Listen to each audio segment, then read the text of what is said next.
Good afternoon, everyone. It's so great to see so many people here today. Thank you for coming. On behalf of Heritage Village, the Pinellas County Historical Society, and Florida Humanities, welcome to today's Speaking of History. I'm Sue Schneck, Curator of Education at Heritage Village, and I thank you so much for joining us. Now, to share a little bit about our speaker today. Dr. J. Michael Francis received his PhD in history in 1998 from the University of Cambridge. Between 1997 and 2012, he taught at the University of North Florida. In 2012, Dr. Francis was named the Huff Family Chair of Florida Studies at the University of South Florida, St. Petersburg, and in 2016, he was appointed chair of the Department of History and Politics at USF St. Pete. Dr. Francis has received more than 24 national and international awards, including a 4-year appointment as a research fellow at the American Museum of Natural History in New York, and the J.I. Kislak Fellowship at the Library of Congress in Washington, D.C. He served on the St. Augustine 450th Commemoration Commission and as curator of the traveling museum exhibit, Imagining La Florida, Juan Ponce de Leon, and the Quest for the Fountain of Youth. Oh, I think I'd like to hear more about that. How about anybody else? In 2018, Governor Rick Scott appointed Dr. Francis to serve on the Florida Historical Commission. Dr. Francis has written and edited 5 books and numerous book chapters and articles. His most recent book, published in 2015, is entitled St. Augustine, America's First City. He is currently directing an ambitious new digital history project titled La Florida, the Interactive Digital Archive of the Americas. Please join me in welcoming Dr. J. Michael Francis. Thanks for being here. Thank you. Thanks so much for coming on this beautiful day. There's always added pressure on a beautiful day that you have sacrificed this day to sit inside and listen to someone speak about Florida history between 1513 and 1607. So this had better be good, no? All right, I will do my best. Just to start, I'm curious, how many of you were born and raised in Florida? All right, this group wins out of almost anywhere I go in the States in terms of numbers of people. I grew up in Western Canada, so Florida history was new to me. Early colonial Florida history, when I decided that I was going to work on early colonial Florida, I had a colleague up north who said, "Oh, terrific. What will you do after you finish reading both documents?" And I'm tempted, and I've been tempted ever since, to show him a couple of renderings from the state. This one, you can't really see each one of those tiny teal dots, but each one of those dots represents a registered archaeological site in the state of Florida before the arrival of Juan Ponce de Leon in 1513. So at present, there are more than 25,000 different registered archaeological sites. Something I at times bring up when other skeptical colleagues say, was there a history in Florida before air conditioning. And even from the colonial period, this number 637 dates back to about 2015, 2016. That number's closer to 700 now, and every year there are more registered archaeological sites. I'm going to do something a little bit different today from kind of earlier renditions of this early Florida lecture, Florida between Juan Ponce de Leon and Jamestown, and talk a little bit more about an initiative that we started a couple of years ago at the University of South Florida, St. Petersburg, to launch this digital archive called La Florida, the Interactive Digital Archive of the Americas. And it's really a project that began with a digitization of St. Augustine's parish archives. Now, the city of St. Augustine houses the oldest parish archives in the continental United States. Their records date back to 1594. In other words, this is the oldest material about any region of what becomes the United States, housed in the United States. Kind of odd logic. There's nothing at the National Archives. This is 1594, the earliest records. And so we spent about a year, digitizing these records, about 9,000 pages of documents. Some of them look like this. In the 1920s, they were shrink-wrapped to preserve them. Not the best preservation, but it was the preservation of the day. And we finished that project, and we received a lot of email from people who said, sure would be nice if we could read the documents. We put them online. You can consult those documents online through Vanderbilt University. All of the originals are there. You can look at every single page of these marriage, baptism, death, and confirmation records. And I was reminded of something I use when I teach the paleography.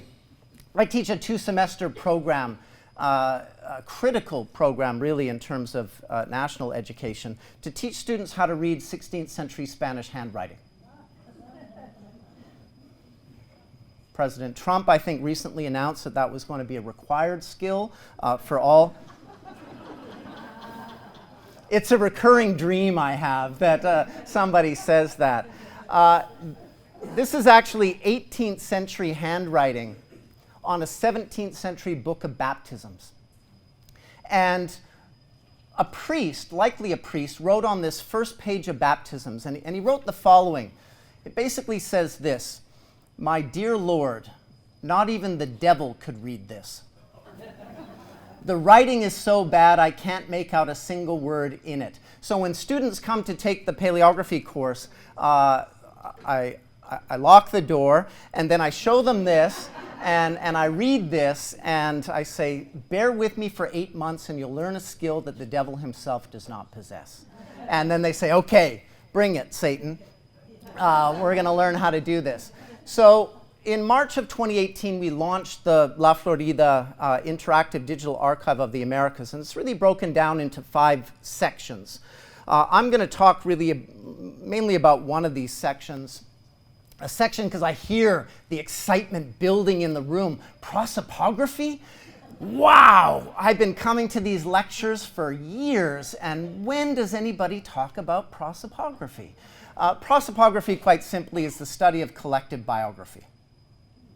Looking at groups of people and drawing conclusions based on what we know about groups of individuals, how we know about their past, and I'll get to that in just a minute when we talk about the initial section of this particular project. The mapping section is really a section designed to take remarkable maps, manuscript maps and other published maps, and make these more accessible to the general public. How many of you have actually seen this map? One person. This is a map that's housed at the Naval Museum in Madrid, Spain, and this is Tampa Bay. Here's St. Pete.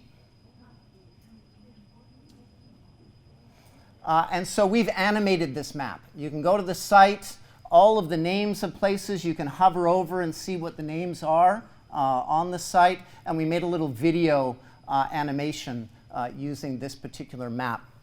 So that's basically what we're doing with the map section. The most ambitious section is really the section that we're calling the prosopography section. The people who designed the site said we're not allowed to use that name. Nobody will come to the site. Prosopography is a silly word. You just like saying it. We'll just call it people. Okay, the people of Florida. At present, we have about 4,500 separate individuals registered on that site. And we've just started. We've barely started. And we started really with the early expeditions, Spanish expeditions to Florida, beginning with Juan Ponce de Leon in 1513. All the way through, here's the Pedro Menendez de Avilés expedition from 1565. I know it's quite dark and difficult to see.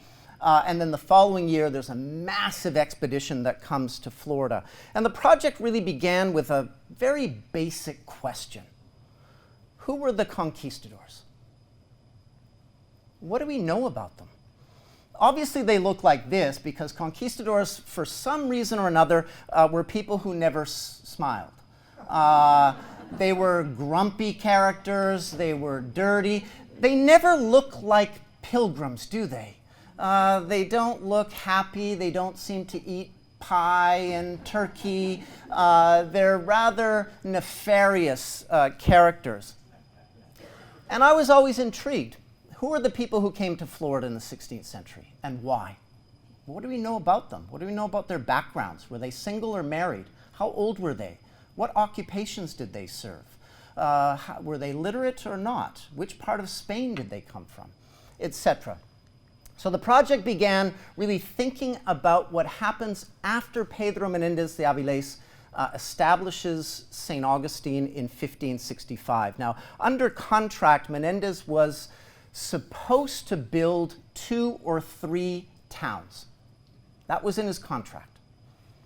This is what he does in the first 3 years. So there are Spanish garrisons into the Tennessee Valley. This establishment here, Santa Elena, some of you might know it by its present name, which is Paris Island, South Carolina. And if you ever come across a Marine who trained there, please thank that Marine because they in fact built a golf course unknowingly on the site of the town. And it saved it. Had they developed that area, we would have lost one of the most important archaeological sites in the southeast. Obviously, St. Augustine and Tocobaga and San Anton and Tequesta near present-day Miami. Menendez had a strategy. He had a vision, quite an ambitious commercial enterprise, which is really the subject of another talk. But I wanted to know who these people were, who went to these various places, who stayed in Florida for that middle part of the 16th century. And it became even more intriguing when you look at the list of occupations of people that Menendez brought with him in 1565. 21 tailors and shoemakers and hosiers and sheep shearers and rope makers, a master tile maker, only 4 priests, a couple of biscuit bakers, an apothecary. Boy, this guy must have been popular. The one trumpeter, 117 laborers and a hat maker, 8 silversmiths, and then my personal favorite, this guy here. Un maestre de hacer cerveza, a master beer brewer. I mean, who's going to sign up for an expedition without a master beer brewer? These folks, these are the people we call the conquistadors. This is what every single textbook refers to as conquistadors. Does that capture really the folks who came over with Pedro Menendez de Avilés? There are other intriguing documents. This before you is the oldest surviving final will and testament for any part of the continental United States. dates to 1566, and it's the will and testament of a guy named Bernard Janssen, who was in St. Augustine in late August of 1566. He fell ill and passed away. He left only a one-page will, leaving his belongings to his buddies, mainly. And he was from Bremen, Germany. Okay, so he's part of this group who comes over early on. Or this document here. This is the oldest surviving marriage record for any part of the continental United States. And it dates to 1565. It was a marriage that was celebrated in St. Augustine in 1565 between a Spaniard named Miguel Rodriguez, right here, Miguel Rodriguez, who was a native of Segovia, Spain, and he married a woman named Luisa de Abrego. And Luisa de Abrego, what's curious about this document, she was a free black woman. The oldest marriage record we have for what becomes the United States is an interracial marriage record. Is this in the National Museum of African American History and Culture? No. Was it in any way part of the 1619 project? No. So if you follow the 1619 project, a remarkable project in many ways, but the date's wrong by only 106 years if you take Florida into account. The earliest people of African heritage who came to Florida documented came with Ponce de Leon in 1513. This marriage from 1565, in other words, by the time you get to the 1619 story, there have been probably well over 1,000 enslaved and free Africans who had been in Florida before 1619. And so we're left still with a rather uphill battle in terms of the national narrative. How many, out of curiosity, are familiar with Sancho the Archon? Yeah, so you don't even have to look behind you for you to think, probably nobody. And that's true. And that's about average. Most talks, not just in the United States, but also in Spain. Sancho the Archon led the single largest Spanish expedition to Florida at any point during the colonial period. 18 ships, over 2,200 people. Yeah, think about this. This is 1566. Remember, the first Jamestown voyage, 3 ships, 107 men. This is 18 ships, over 2,200 people. All but one ship made it to St. Augustine. One had to stop in the Caribbean for repairs. All the ships made it across the Atlantic. Nobody perished on the voyage. So we spent the better part of a year working on this expedition and have been able to identify well over 2,000 people who went on that expedition. The 286 non-Spaniards, that number's probably closer to 400. Many of the mariners, in fact, came from places outside of Spain. I promise you, Johann von Copenhagen was not a Spaniard. We don't put him in here yet because we don't have the document that says exactly where he's from. Now, he was probably from Copenhagen, but until we find the document, we're quite conservative about this. So we've left a lot of people with clearly foreign names. We've left those off the list. And the idea is that students, researchers, users could go to the site and create their own custom infographics. So where did people from that expedition who were from Spain, where did they come from? And we see, again, the bulk from Andalusia, but a lot of people from Castilla y León, but also Aragon and Catalina. There are 14 Catalans who, we never think, generally speaking, on scholars who've been working on this period about Catalans coming on these expeditions, or people from Valencia, or even Murcia. And again, so we can break those down by region. The various occupations, we've identified 57 different occupations. Literacy rate tracking, we already have identified the literacy rates for 629 individuals. This is quite stunning for that period. And already 273 were literate. So there's this sense with Florida that the people who came to Florida were kind of the dregs of it. Nobody wanted to be in Florida. It was miserable. And when it wasn't miserable, there were hurricanes. And when there weren't hurricanes, there were snakes and alligators and other kinds of inhospitable creatures. And yet we start to see a profile of the people who came that starts to look a little bit different. They came from over 700 different towns, cities, villages, hamlets, from not just in Spain, but this is what a map would look like in a 5th grade Florida history textbook. If you could show students a map of where people came from on that expedition, this is what it would look like.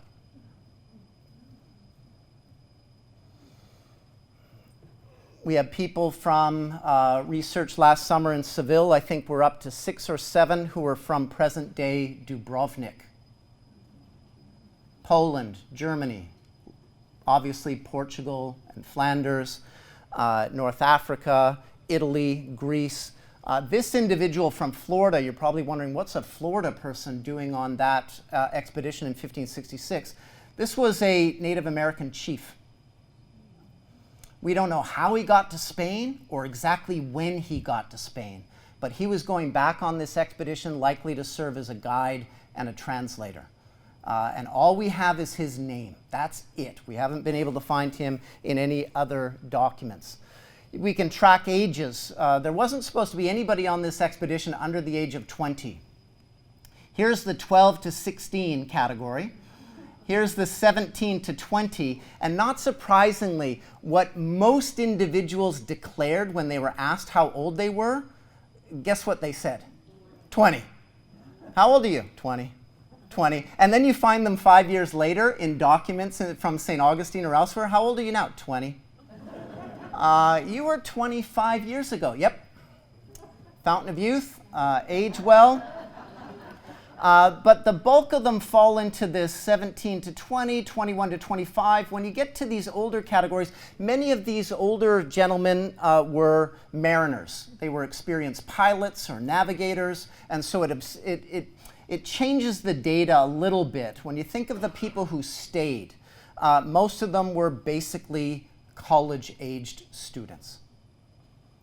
My students colonized Florida. Sometimes that's scary, sometimes it's, but it really is people in their late teens, early 20s. They made up the bulk of these individuals. For this expedition, we have documentation of what they ate on the 74-day voyage for every single day of the expedition. So this was Sundays and Thursdays, some cheese, and Tuesday was bacon and cheese day. And a lot of hardtack. Obviously, I couldn't fit on 50 slides the amount of hardtack that people ate on these expeditions, just a staggering amount. The amount of vinegar and olive oil per person each month.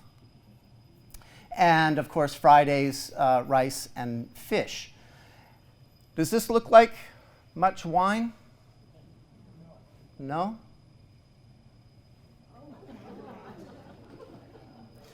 Does it now? So 1 quart of pure wine per person per day. And last year I found all the criminal proceedings from all the crimes that unfolded during the voyage. Many of them had to do with people feeling that they'd been shorted on their wine rations, or somebody had messed with the wine ration. You combine the wine with the gambling, and that often led to knives being pulled and unfortunate incidents unfolding on the ship. But this was the daily wine ration, and garlic was supposed to be handed out with discretion. We have, from the 16th century, we have now probably close to 300 or 400 physical descriptions of people who went on these expeditions. So we have people like Pedro de Allende, who was 18, tall, dark, and handsome. Wow. With 2 scars on his face and forehead. And Antonio Garcia follows. Oh, good. Tall, dark, and handsome. No. Round and fat with a big nose. These were the driver's licenses of the day. This is how you proved who you said you were. So Pedro de Allende, not surprisingly, people sold these licenses under the table. So Pedro could go to a bar, see somebody, maybe he's not as tall and maybe not quite as handsome, but he could approach that person and say, you want to go to the Americas? Here's my license. You don't have scars on your face, so drink up, this will hurt, but then you can be me. Francisco Martin would have had a more difficult time because he had one eye and a scar next to his left eye from a knife wound. But certainly there would be people who could take that. We thought we would find many more instances of people having survived smallpox. And I think we only have about 5 who are identified as having pockmarked faces. So on the site, we're creating separate profiles for each individual. So you can go to the site and learn about the various characters, what we know about where they were from, their literacy rate, their marital status, and any other biographical information that we have. And that's really where we started.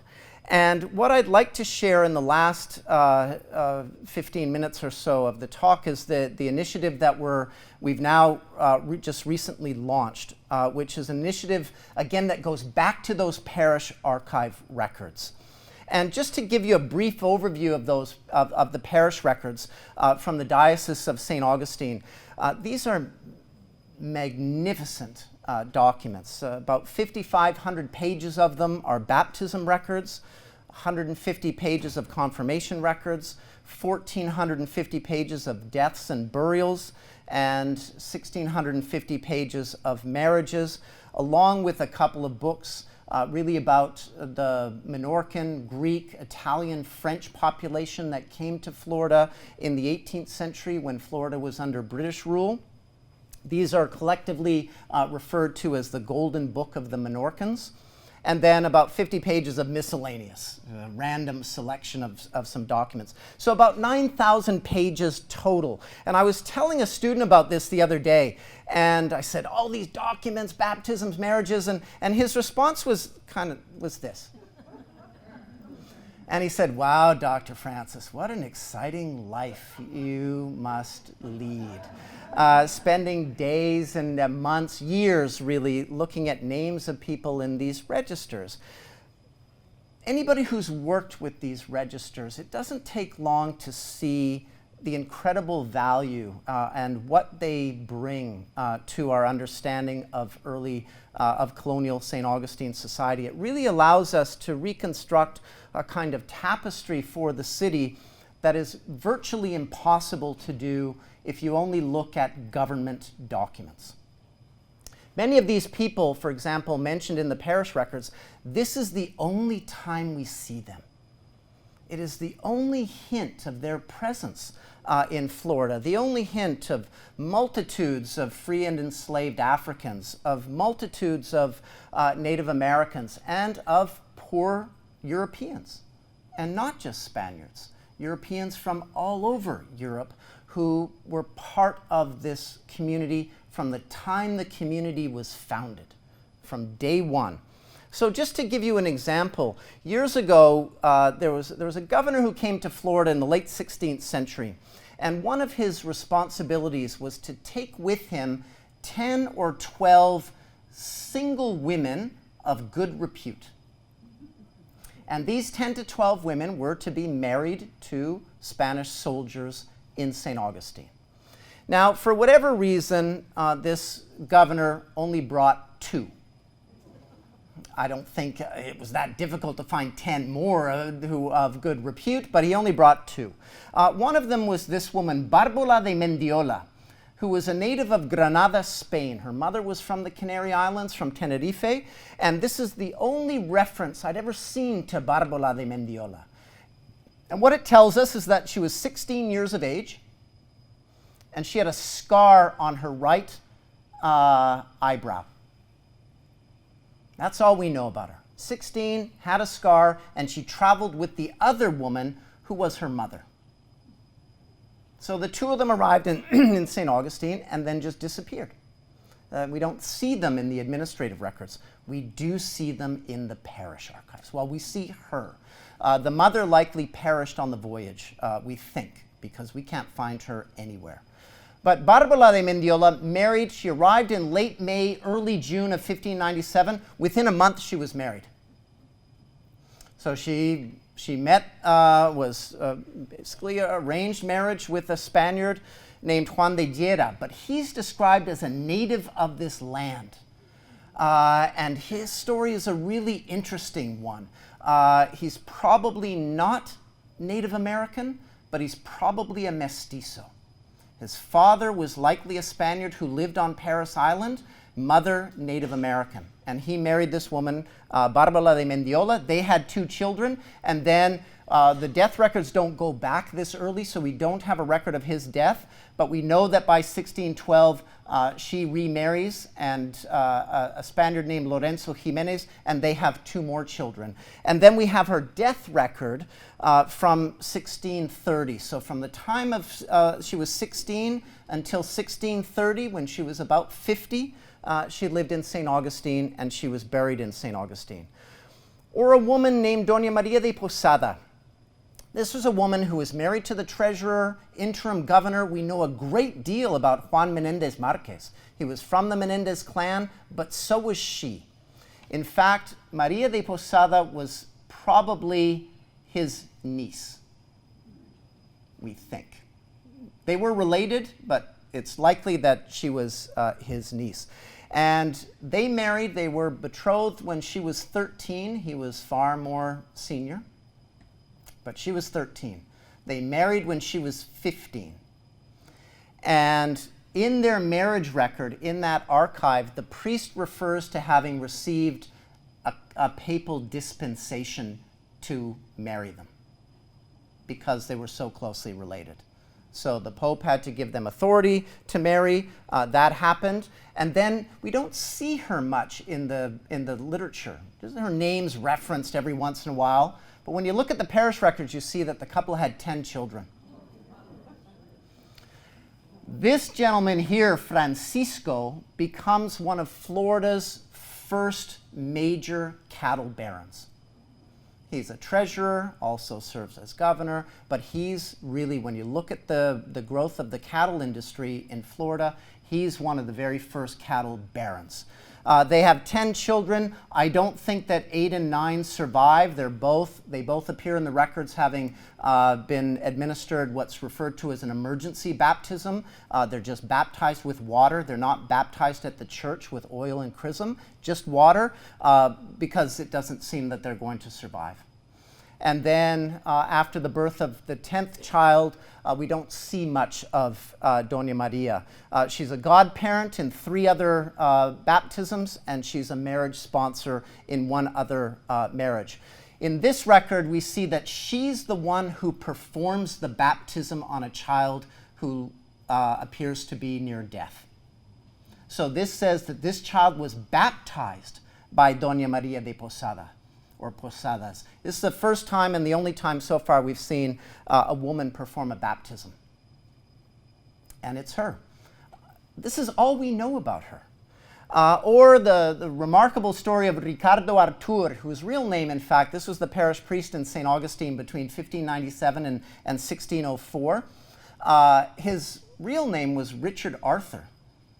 And as far as we can tell, he is the first Irish parish priest for anywhere in the United States, and he was the priest in Spanish St. Augustine. And last year, I found a record of Richard Arthur introducing a commemoration in St. Augustine to St. Patrick. They had a procession. Boy, did this upset people in Boston and New York when I said the oldest documented St. Patrick's Day procession is St. Augustine, from one in 1600 and the other in 1601. They said, you are not welcome here. You are no longer Irish. we renounce you and what you're just making things up, and you send them the document, and this is what it says, and there's San Patricio, St. Patrick. It didn't matter. They said, nope, doesn't count. We don't acknowledge Richard Arthur in any way. But this baptism here was a baptism of a boy named Lucas, who was the son of Juanes de Bran and Augustina, who was a Native American. Juanes de Bran was German. So this is the first documented mixed race child that we have, who is a mixed race child of a German and Native American in St. Augustine.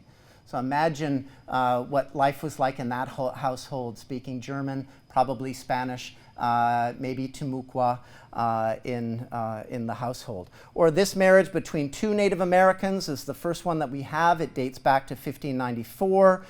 This marriage here, a baptism I should say, is a baptism of a child born to a woman named Gracia or Gracia, who was the slave.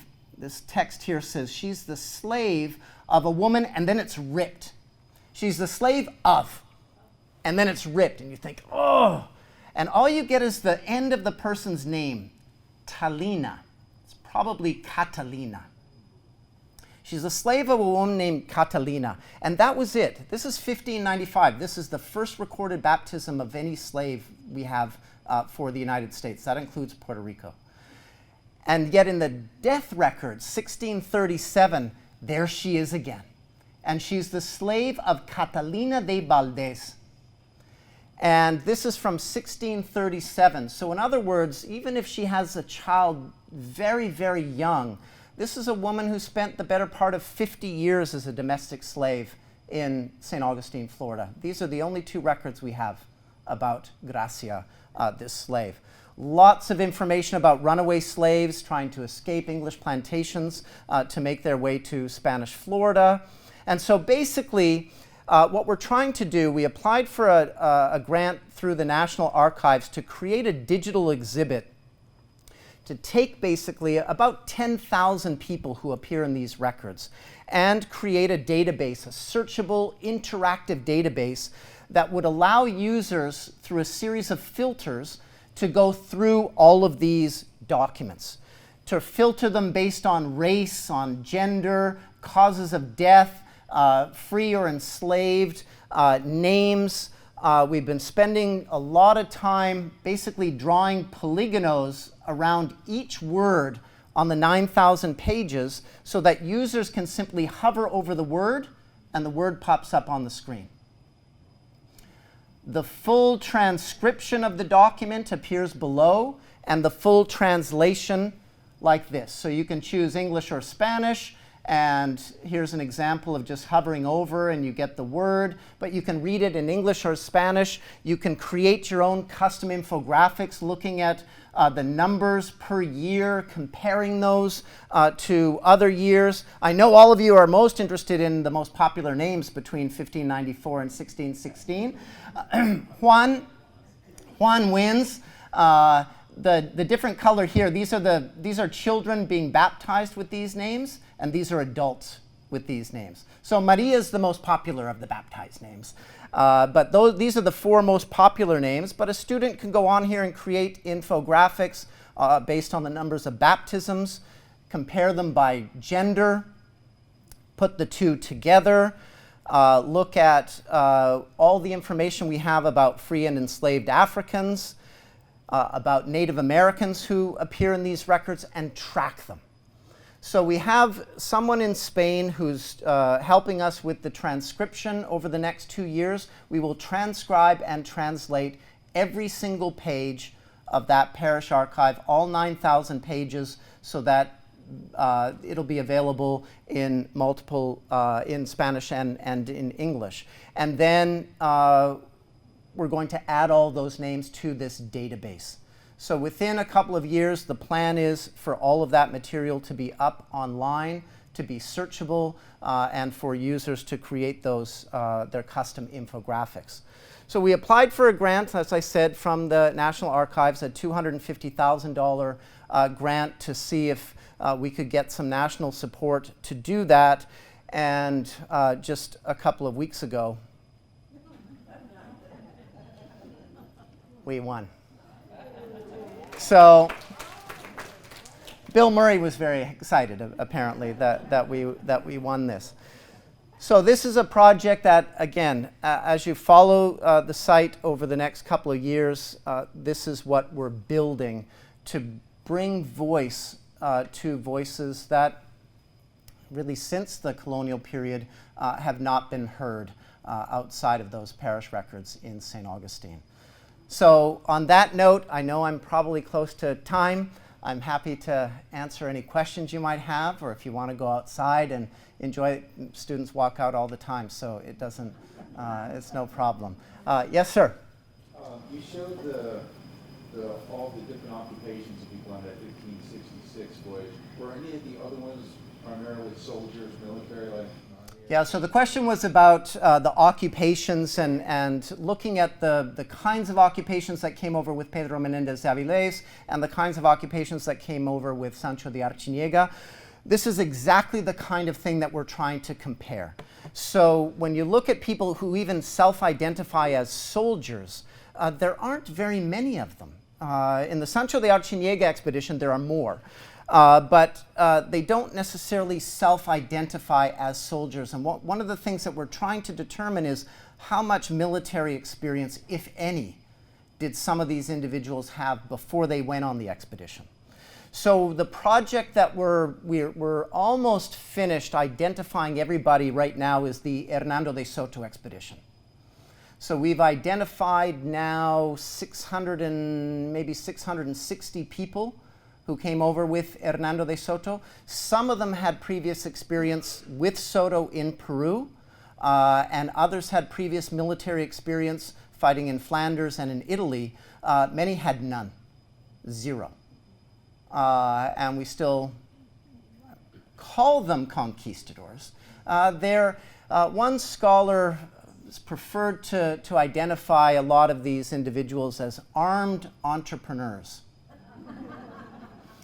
And they signed up for what were, for the most part, private ventures. Menendez's venture, Soto's venture, these were privately funded expeditions with crown authority. The Spanish crown gives them nothing, just the authority to do it and promises should they be successful. So people invested in these campaigns, whether it was with weaponry or horses, financial investment, and they expected to have a return on those investments. The one difference is the Sancho de Archon expedition in 1566, because King Philip II, when Menendez went over, King Philip II immediately worried that there were too many French and that Menendez might lose. So he immediately organized another expedition, a support expedition, with what was supposed to be 1,500 soldiers, military men. And many of those individuals were, we'd like to be able to track down exactly how many, because everyone's going to identify as a soldier because that's how you get paid. How much experience they had before that, that's part of this exercise of identifying and then going back to the Spanish documents to see if we can find more backgrounds about the various individuals to get a better sense of how many, what percentage had military experience before they went on these expeditions to Florida. Yes? Like two parts. One, at the time of these expeditions, how many people lived in Spain? Well, Seville was the largest city in Spain at that time with a population close to about 60,000 people, depending on where you are in the century, 60 to 80. By the end of the 17th century, it exceeds 100,000 people. Spain's overall population does not exceed, it's probably over 1 million, but not by much. Florida's much more difficult to calculate how many people were living in Florida at the time. The other one was the woman that was brought over, the young girl. Yes. That was brought over. Yes. How exciting was that when you could find out her family? Yeah, there's so many of those moments now that I've been joking for years that when I retire, I want to write a book called 10 16th century Floridians I Wish I Could Take to the Pub. And And now that list is closer to 50, and so I have to narrow that down. It's really exciting. You start to feel that you get to know a little bit about these people, and then you find them in other documents, and you get a little bit and a little bit more and a little bit more. Others, you just hear a faint voice, and that is all you get. Like this Gracia woman who had a child. The baptism record said the father's unknown, so it was probably a Spaniard in the community, and the priest simply wrote father unknown. And she spent 50 years living in this woman's household, and all we get are two separate entries. One is when her son is baptized, and one is when she's buried. And that's it. We don't get anything else. I hope they reappear in other capacities, but for most people, they just don't leave a paper trail like that. And that's why these parish records are so exceptional and so unique. Other than the soldiers, were they paid, or did they pay to come? So the soldiers who went with the Sancho Yaga expedition were paid. These armed entrepreneurs entered into private contracts, typically with the person leading the expedition. So he would appoint captains, he would promise them a certain wage, he paid mariners, for example, and ship owners. They had to be paid certain monthly wages. With other people, and depending on the expedition, the agreement was to share in whatever booty they could acquire. And that was particularly true for the early expeditions, where if you divided all that booty into shares, maybe the leader of the expedition received 10 shares, a captain might receive 4 shares, a horseman might receive 2 shares, and a foot soldier 1 share. And so it depended on the expedition how they were organized. With Pedro Menendez de Avilés, the lure of that expedition was he had been granted license to issue land grants to people.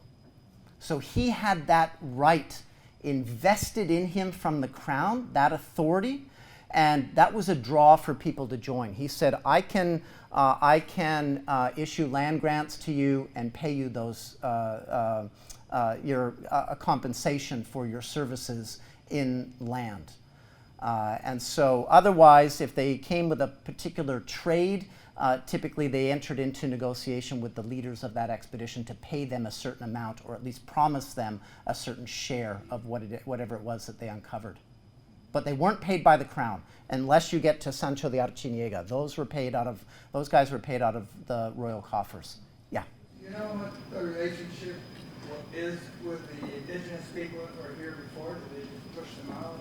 Well, it's a mixed story. It's a story of a great deal of violence. And it's a story of protracted alliances. They certainly have important alliances. The Spaniards would not have been able to survive anywhere they went if they did not have alliances with Native American chiefs.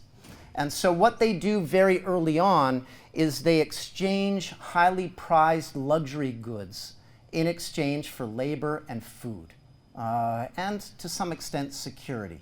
And by the 1590s, this becomes so deeply entrenched that Spanish governors are able to petition the Spanish crown to give them money every year for what was called the gastos de indios. It was basically an Indian fund to pay tribute to Native American chiefs. And they did. And when they didn't, alliances broke down. Those were expected. They were expected in highly prized luxury clothing, glass beads, metal tools. There's a chief on Cumberland Island in the late 16th century, for example, who had a horse given. This was a gift because he was such a valuable ally to the Spanish. They needed the maize from what is now southern Georgia, moving into central Georgia as part of the tribute. And in exchange for that, he received all kinds of luxury goods. And the Spaniards interpreted very differently. And this is why it's so much fun to read with the original documents, because the Spaniards write, this chief came to St. Augustine to render his obedience. And you start to read and you say, oh, well, how nice is that, to render his obedience. And then you look at the royal coffers on those days of visits, and you start to see tailor-made suit with silk buttons and a hat, tailor-made for this chief. Certain amount of flour and cured meat and other things that are being given to this chief as tribute when they came to render their obedience to the governor and to the Spanish crown. So the political relationships went through different periods of violence and other periods of exchange and of alliances, but those alliances only worked if chiefs felt that there was a benefit to those alliances. And when they didn't, those alliances broke down. And when Spaniards reneged on promises for payment, those alliances broke down. And we see examples of that throughout the documentation. But I think one of the surprising elements is that there isn't more violence. And we also have to explain that. Why isn't there more? I don't see any evidence whatsoever that Native Americans were afraid of Spaniards ever. Never. And they certainly don't think they come from another planet and they ride mystical beings, and you know, the horse is some, and the rider is some kind of one person. And Europeans love to think this. You know, they think we're gods. This comes from Europeans. It doesn't come from Native Americans. They know very quickly that they're not gods, and some of them are quite nasty, and others, well, we'll see what this relationship will be. So do you think disease was a major thing in reducing the population? Yeah, boy. You know, the disease is one that we're certainly tracking very, very carefully. There is disease. There is no doubt about it. And there is no doubt that in some parts of the Americas, the demographic decline from disease is unparalleled in human history. It is more significant than, say, the ravages of the Black Plague. For Florida, I'm still not entirely convinced that there is this. For me, in some ways, it can be kind of lazy to say, well, why don't you talk more about Native Americans? Well, they all died. Europeans arrived, they coughed a few times, and everyone fell over. Native Americans outnumber Europeans in Florida throughout Florida's colonial history. There are more Native Americans than there are Spaniards, Europeans. Do they die from disease? Yes. Do they die on the scale that is often attributed, say 90% over the first 100 years? Can I come back to you on that one? It's one that, you know, having done a lot of work in South America, when there's disease, people remember it. Friars talk about it, governors talk about it, everybody talks about it. In Florida, we don't see that as much. There are episodes of disease, but pandemics, I'm waiting. I would like to see more work on it and hold off. And I want to see proof. Yeah, at the back? Yes, I have a strong interest in the local historical museums, and all the documentation is critical for studying and understanding our history. But I'm finding that there's somewhere 33 historical museums in Florida that really aren't supported by any tourist industry funding, or it's usually the people that are still alive, families, that support these museums. Some of them have tremendous artifacts. The Seminole Museum has bones from a woolly mammoth on display there, Indian artifacts. You know, I've been to the Indian Yeah, that's a fantastic museum. Yeah, the Largo, and my next jaunt is to the Clearwater Museum, but they're very sparse, and they need funding, and you know, the state has all this tourist money that comes in. Why can't we divert some of that domestic? Boy, you know, you're speaking to somebody who speaks your language on a daily basis and continues to be disheartened by the lack of public support statewide and nationally. You know, the budgets for the state this year have allocated absolutely zero for the Florida Humanities Council. Nothing. The NEH on the national budget is not in the national budget. The national budget calls for the end of the National Endowment for the Humanities. Museums are going through a difficult time unless you're a big profile museum. Even Colonial Williamsburg is going through some real challenges. So, you know, one of the reasons we wanted to do this digital exhibit in many ways was the accessibility and to try to generate some more enthusiasm and excitement to visit local museums and in Florida's state patrimony. The funding issue, you're absolutely right, that we've got to be creative in terms of drawing people into museums and what's going to draw them into museums. Yes? Dr. Francis, when I met you for the first time years ago, we did an island lecture. We were anticipating the opening up of Cuba and first access to the archives there. How has that worked out? Well, it opened and then it closed. You know, it didn't close. It's just, it's extremely difficult, first of all, to get in. With the new travel restrictions, it's even more difficult. So it's more difficult to establish a partnership with a multitude of archives, but the National Archive in particular, to do a joint project. I'd love to see that happen because I know they have Florida material and Louisiana. In this political climate, sadly, I'm not seeing that as a real opportunity. What I'd like to do, and what we hope to do now, is try to convince the Library of Congress to digitize in color the East Florida papers. You know, next year is the 200-year commemoration of when Florida became a territory. When they became a territory, these Florida papers, the documents from East Florida, were taken to the Library of Congress. They should be in Florida. There are copies on microfilm in Florida, but the originals are in Washington, D.C.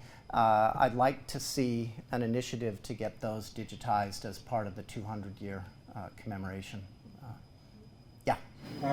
Going back to the 1500s for a moment, what other nations in Europe besides Spain were engaging in these types of expeditions? And were people going to Asia or Africa? Oh, absolutely. The Portuguese in particular.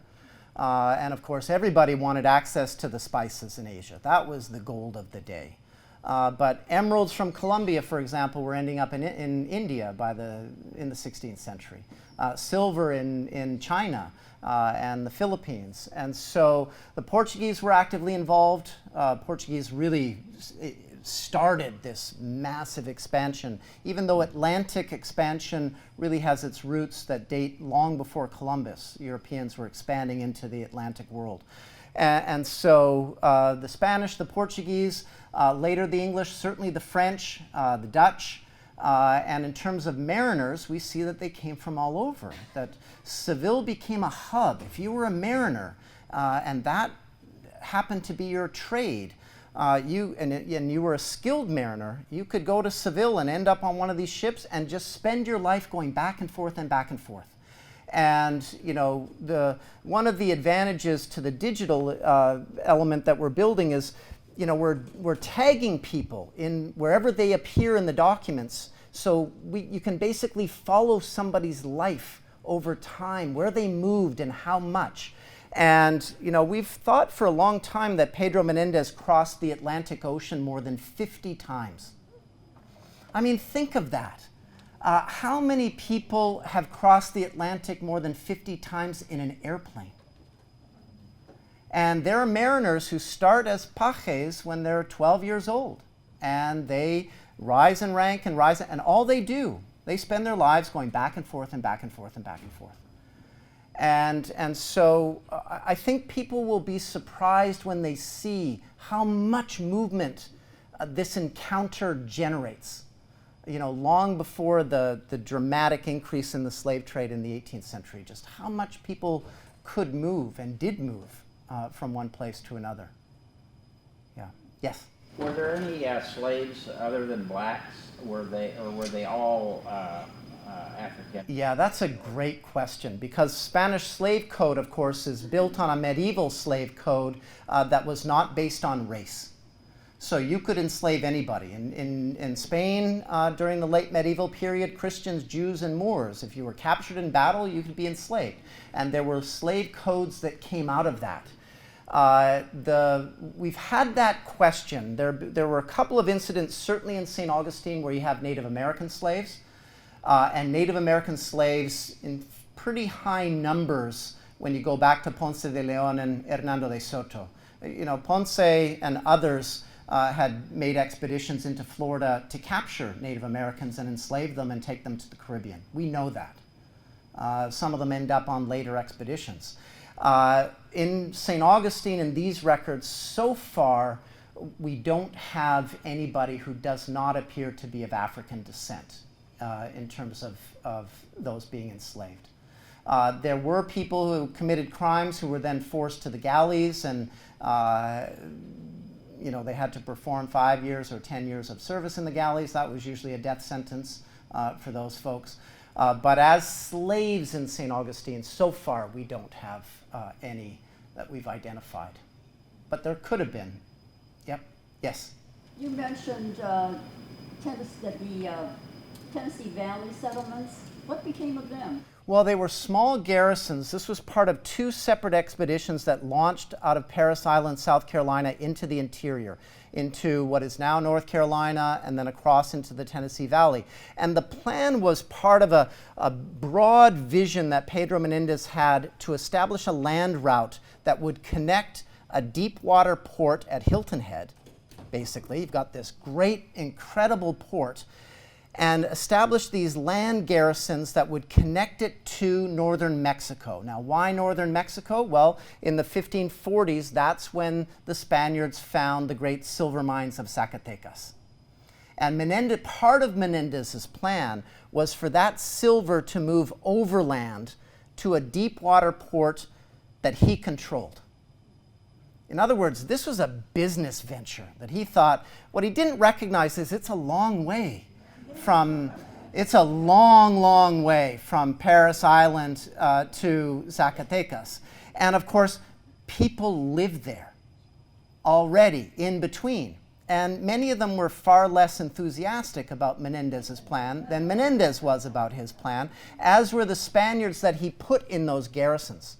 And so within 2 years, one after another, I mean, if you look at that map, all those 15 different garrisons, within 5 years, there are only 2 left.